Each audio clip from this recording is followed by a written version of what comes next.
Next நேயர்களுக்கு என்னோட அன்பான வணக்கங்கள்.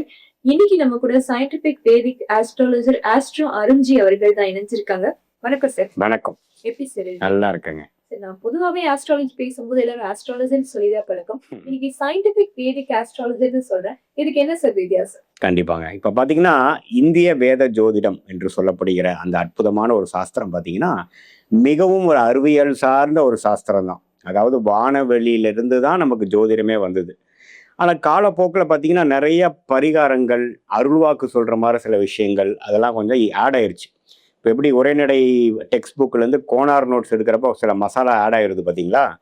ஸோ அந்த ஒரிஜினாலிட்டி போயிருது இல்லைங்களா? ஸோ அந்த ஒரிஜினாலிட்டியோட மிகைப்படுத்தாமல் துல்லியமாக ஒரு கிரகமும் இந்தந்த டிகிரியில் ராசிக்கு இருக்கும் பொழுது எது மாதிரி ஒரு கர்ம பலன் நமக்கு கொடுக்குங்கிறத அறிவியல் சார்ந்த முறையில் சயின்டிஃபிக்காக பார்த்து சொல்லக்கூடிய ஒரு சாஸ்திரம் தான் சயின்டிஃபிக் வேதிக் அஸ்ட்ராலஜி நம்ம சொல்றாங்க. Okay sir. அப்போ எனக்காக இன்னைக்கு நெக்ஸ்ட் 6 months நம்ம நேயர்களுக்கு எப்படி இருக்குன்னு எனக்கு ஒரு தெளிவான விளக்கங்கள் கொடுத்துருங்க சார். கண்டிப்பா கொடுக்கலாங்க சார். நிதானம் பிரதானம். நம்மளை நம்பிட்டா ஒருத்தர் கைவிடக்கூடாதுங்கிற ஒரு மோட்டோ வச்சு செயல்படுறவங்க நம்ம ரிஷப ராசி நேயர்கள். அவங்களுக்கு இந்த நெக்ஸ்ட் 6 months எப்படி சார் இருக்கு? கண்டிப்பா கலை உணர்வும் அதிக ரசிப்புத்தன்மை உள்ள சுக்கரனோட ராசி ஆகிய ரிஷப ராசிக்காரர்களுக்கு அடுத்த 6 மாதங்கள் பார்த்தீங்கன்னா நல்ல ஒரு மாதம் தான் கண்டிப்பாக பார்த்தீங்கன்னா. ஏன்னா குரு ஆகிற பயிற்சி வந்து 2ஆம் இடத்துல இருந்தாலும் 3ஆம் இடம் என்று சொல்லப்படுகிற தைரிய வீரிய ஸ்தானத்துக்கு வருவது அருமையான ஒரு பயிற்சி. ஏன்னா எப்பவுமே ஒரு சுபகிரகம் அதோட ஓன் வீட்டை பார்க்குறப்ப அந்த வீடு வலுப்பெறுகிறது. சரி, இப்போ ரிஷபராசிக்கு அந்த 11ஆம் இடம் என்று சொல்லப்படுகிற லாப வீட்டையே குரு தன் வீட்டை பார்க்குறார்.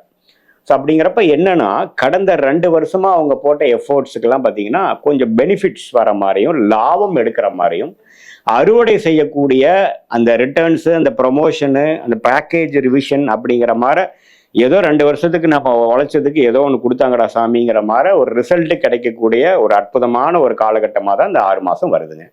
Okay sir. இப்போ அவங்க ஹோம் லோன்ஸ் இல்ல வீடு வாங்குறதுக்கு இருக்கட்டும், கார் வாங்குறதுக்கு இருக்கட்டும் இன்ட்ரெஸ்ட் இந்த டைம் அவங்க அதுல இன்வெஸ்ட்மென்ட் பண்ணலாம். கண்டிப்பா. இப்ப பாருங்க, அந்த குரு வந்து 3ஆம் இடத்துக்கு வந்து 7ஆம் இடம் என்று சொல்லப்படுகிற திருமண ஸ்தானத்தை பார்க்கிறார், பங்குதாரர் ஸ்தானத்தை பார்க்கிறார், புதிய தொடர்புகளை கொடுக்கக்கூடிய new contracts, new Associates, new deals கிடைக்கக்கூடிய அமைப்பை பார்க்கிறார், 9ஆம் இடத்தை பார்க்கிறார். அதே சமயத்தில் பார்த்தீங்கன்னா 5ஆம் இடத்தில் பார்க்கிறார். ஸோ இந்த குரு பயிற்சி மாற்றம் பார்த்தீங்கன்னா கடனை அடைக்கக்கூடிய ஒரு குரு பயிற்சியாக இந்த காலகட்டமாக இருக்கு.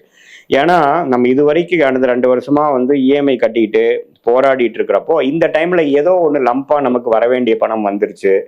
ஒரு கம்பெனியில் வரக்கூடிய பிஎஃப் அமௌண்ட்டாக இருக்கலாம், நம்ம அம்மா அப்பா மூலமா வரக்கூடிய அமௌண்ட்டா இருக்கலாம், அல்லது நம்ம நண்பர்களுக்கு ஏதோ ஒரு டைம்ல நம்ம கொடுத்தது திரும்பி வரதா இருக்கலாம், அல்லது ஸ்டாக் மார்க்கெட் அது மாதிரி விஷயத்துல இன்வெஸ்ட் பண்ணது கொஞ்சம் ரிட்டர்ன்ஸ் வர மாதிரி இருக்கலாம். அது மாதிரி விஷயங்கள் எடுத்து சில பிரச்சனைகளை முடிச்சு கொண்டேன். அதனால பார்த்தீங்கன்னா உண்மையில் பார்த்தீங்கன்னா நம்ம சேஸ் பண்ண வேண்டியதில்லை, நம்ம ஸ்ட்ரெஸ்ஃபுல்லாக இருக்க வேண்டியதில்லை, நம்ம போட்டு வருத்தி நம்மளுடைய கமிட்மெண்ட்டை ஃபுல்ஃபில் பண்ணுறதுக்காக கஷ்டப்பட வேண்டியதில்லைங்கிற மாதிரி ஒரு நல்ல காலகட்டத்தை கொண்டு வரக்கூடிய அமைப்பு இருக்குங்க. கண்டிப்பா சார். ரிஷப ராசினாலே தொழில் தான். ஏன்னா அவங்க தொழில ஒரு மாஸ்டர் கிங்ஸா இருப்பாங்க. சோ இந்த டைம்ல பார்ட்னர்ஷிப்பா இருக்கட்டும் இல்ல புதிய தொழில்களா இருக்கட்டும் தொடங்கலாம். கண்டிப்பா பாருங்க, 3ஆம் இடத்துல வந்த குரு 7ஐ பார்க்கறப்போ புதிய பங்குதாரர்களுக்கு கிடைக்கிறது.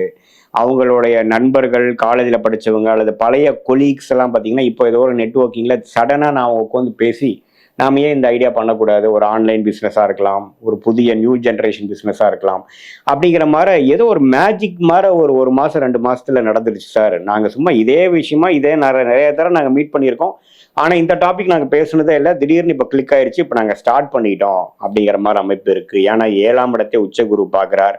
அதே சமயத்தில் 11ஆம் இடம்ங்கிற லாபஸ்தானத்தையும் பார்க்கறதுனால நல்ல லாபங்களும் இம்மிடியட்டாக எடுத்து பிரேக் ஈவன் சீக்கிரமாக பண்ணுற மாதிரி அமைப்புகள் எல்லாமே இருக்குது. ஸோ புதிய பங்குதாரர், புதிய இன்வெஸ்டர், புதிய டீல், புதிய அசோசியேட்ஸ் எல்லாமே ஒரு புதிய தொடர்புகள் வந்து டக்குன்னு எனக்கு மேஜிக் மாதிரி நடந்துருச்சுங்கிற மாதிரி ஒரு காலகட்டம் தான் இந்த 6 மாதம்.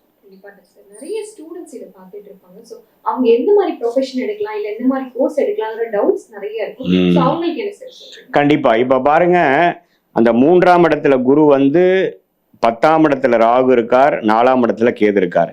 இந்த செப்டம்பர் மாதத்துக்கு அப்புறம் இந்த 6 மாசத்தோட second of October, November, December இந்த last 3 months of this year பார்த்தீங்கன்னா ராகு கேது பயிற்சி நடக்குது. அந்த ராகு கேது பயிற்சி பாருங்க, அவருக்கு வந்து 10ஆம் இடத்துல இருக்கக்கூடிய ராகு 9ஆம் இடத்தும் 4ஆம் இடத்துல இருக்கிற கேது 3ஆம் இடத்துக்கும் போகும்பொழுது படிப்புல இது வரைக்கும் நம்ம என்ன படிக்கலாம், அடுத்து ஹையர் ஸ்டடீஸ் என்ன பண்ணலாம், நம்ம வந்து வெளிநாட்டில் போய் என்ன கோர்ஸ் பண்ணலாம், அல்லது உள்நாட்டிலேயே நம்ம நார்த் இந்தியாவில் ஏதோ அப்ளை பண்ணலாமா, நம்மளுடைய கோல் நம்மளுடைய கோர்ஸுக்கு வந்து எந்த காலேஜஸ் வந்து நல்லா இருக்குதுங்கிற எந்த ஒரு கிளாரிட்டி இல்லாமல் இருக்கக்கூடிய ரிஷபராசிக்காரர்களுக்கு இந்த லாஸ்ட் 3 months ஆஃப் 2026 பார்த்தீங்கன்னா ஓரளவுக்கு அவங்களுக்கு சில கிளாரிட்டி வந்து இல்லை, இப்படி போனாதான் நம்ம ஜெயிக்க முடியும், நம்மளுடைய சீனியர் வந்து நமக்கு கைட் பண்ணாரு, சீனியர் லைன்ல வந்தாரு, நம்ம கேட்ட கேள்விக்கு நீட்டாக ஆன்சர் பண்ணாரு, அந்த மாதிரி 2-3 காம்படிட்டிவ் எக்ஸாம்ஸ் கிளியர் பண்ணலாம், அதுல போய் அங்கே ஜாயின் பண்ணிக்கலாம், அல்லது நம்ம இது படிக்கலாம் அப்படிங்கிற ஒரு உணர்வை நல்லா கொடுக்கக்கூடிய அமைப்பு இருக்கும். அதே சமயத்தில் கான்சென்ட்ரேஷன் இஷ்யூஸ் கொஞ்சம் இருந்து கொஞ்சம் உத்வேகமா படிக்க முடியாதவங்க பார்த்தீங்கன்னா அந்த ராகு கேது விலகிறனால 4ஆம் இடத்துல இருந்து விலகிறனால நல்லாவே வந்து எந்த ஒரு டிஸ்ட்ராக்ஷனும் இல்லாமல் கான்சென்ட்ரேஷனோட ஸ்டூடெண்ட்ஸ் 10th படிக்கிறவங்களா இருந்தாலும் சரி, 12th படிக்கிறவங்களா இருந்தாலும் சரி, competitive exams government competitive exams clear பண்ணணும்னு நினைக்கிறவங்களுக்குலாம் பார்த்தீங்கன்னா இந்த வருடத்தின் இறுதி பகுதியை வந்து நல்லாவே வந்து ஜெயிக்கக்கூடிய அமைப்புகள் கண்டிப்பாக உண்டு. கண்டிப்பா சார். பொதுவாவே ரிஷப ராசிக்காரங்க வந்து ஃபேமிலியை நல்லா பாத்துக்கோங்க, லைக் பட்டரை சூப்பரா பாத்துக்கோங்க. ஆமாங்க. சோ இதையும் மீறி ஒரு சில டிவோர்ஸ் கேசஸ்லாம் இருக்கும். சோ அவங்க செகண்ட் மேரேஜ் பண்ணிக்கலாமா? அதையும் தவிர்த்து ரிஷப ராசிக்கு ஒரு பெர்ஃபெக்ட் அட்வைஸ்னா என்ன சொல்லுங்க? கண்டிப்பா. இப்ப பாருங்க 11ஆம் இடம் அப்படிங்கிறது பாத்தீங்கன்னா மறு திருமணம், 7ஆம் இடங்கிறது முதல் திருமணம், 11ஆம் இடங்கிறது மறு திருமணம். ஸோ 11ஆம் வீட்டையே குரு பார்க்கறது பார்த்தீங்கன்னா இது மாதிரி ஒரு பேடான டைமில் ஒரு 2-3 இயர்ஸாக ஃபேமிலி விட்டு பிரிஞ்சு லீகலாக செப்பரேட் ஆனவங்க, வாழ்க்கை இனிமேல் நமக்கு வாழ்க்கை என்னடா ஆக போகுதுங்கிறது அவங்கள சுற்றி இருக்கக்கூடிய குடும்பத்தினரெல்லாம் வந்து ஹோப்பே விட்டுருப்பாங்க. அவங்களுக்குலாம் பார்த்தீங்கன்னா ஒரு மேஜிக் மாதிரி ஒரு நல்ல தொடர்பு உண்டாகி அதில் ஒரு நல்ல நட்பு வந்து நல்லா அடுத்த லெவலுக்கு போய் அழகான ஒரு அருமையான திருமணம் அமைந்து உண்மையில் நம்ம வந்து நல்ல ஒரு குடும்ப வாழ்க்கை வாழ போகிறோம், குழந்தை குட்டின்னு வாழ போகிறோங்கிற மாதிரி நல்ல ஒரு வாழ்க்கையில அந்தஸ்தை கொடுக்கக்கூடிய அமைப்பு கட்டாயம் உண்டு. ஸோ அதனால அந்த விஷயத்துல வந்து தவறில்லை. ஏன்னா அந்த 3ஆம் இடத்துல வரக்கூடிய குரு பார்த்தீங்கன்னா கெரியர் அது மாதிரி விஷயத்தை ஃபோக்கஸை காட்டிலும் இது மாதிரி உறவுகள் விஷயத்துல வந்து நல்ல விஷயத்தை கொடுப்பார்.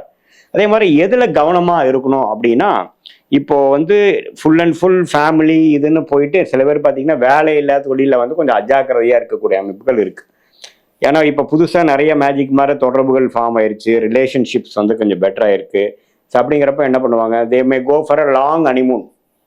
அப்புறம் ஹனிமூன் முடிஞ்சு திரும்பி வரப்போ வேலை இருக்காங்கிறது நமக்கு தெரியாது. ஸோ அது மாதிரி சில விஷயங்கள்லாம் இருக்கு. அதனால நம்ம பேலன்ஸ் அவுட் பண்ணிக்கணும், பர்சனல் லைஃபையும் ப்ரொஃபஷனல் லைஃபையும் கொஞ்சம் பேலன்ஸ் பண்ணக்கூடிய அமைப்புகள் இருக்கு. ஆனால் ஒரு டைம்ல பார்த்தீங்கன்னா நண்பர்கள் சோஷியலைசிங் கொஞ்சம் அதிகமாக ஆகிறதுக்கு வாய்ப்பு இருக்கு. ஏன்னா 7ஆம் இடத்துல எப்பவுமே உச்சகுரு பார்வை வரும் பொழுது சோஷியலைசிங் அதிகமாக இருக்கும், நிறையா ட்ராவலிங் இருக்கும், அந்த உல்லாச பயணங்கள் ட்ரிப்பு அது மாதிரி நிறையா இருக்கும் பொழுது நம்மளுடைய பிஸ்னஸ்லேயோ நம்ம வேலையிலையோ கொஞ்சம் ஸ்திரத்தன்மை இல்லாமல் போக வாய்ப்பு இருக்குது. ஸோ அதில் கொஞ்சம் அதையும் கொஞ்சம் பார்த்துக்கிற மாதிரி பேலன்ஸ் அவுட் பண்ணிக்கிறது நன்மையை கொடுக்கும்.